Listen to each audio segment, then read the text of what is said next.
1 plus 2 gives us 3. So 17 times 3, which gives us 51. And 51 divided by this. 51 divided by 51, which equals just 1. But this answer is not correct, because according to the order of operations, which is PEMDAS, parentheses, exponents, multiplication, division, addition, and subtraction. First, we have to do parentheses, then exponents, then multiplication or division, and finally addition or subtraction. Remember that multiplication and division have equal priority, and we have to work from left to right, and the same applies to addition and subtraction. Okay? So here, in this expression, we have one division, one multiplication, and these parentheses.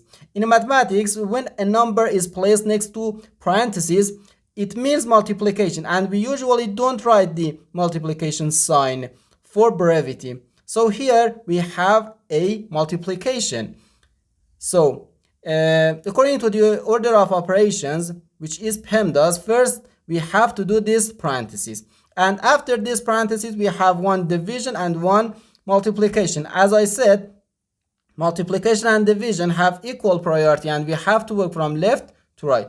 So after this parentheses, we have to do this division, not this multiplication. Okay? And finally, we have to do this. Let's do it. So first, this parentheses. 1 plus 2 gives us 3. So 51 divided by 17, then times 3.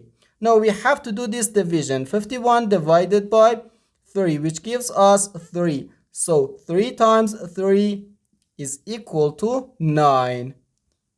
So therefore, our final answer to this problem is just 9. The correct answer is 9.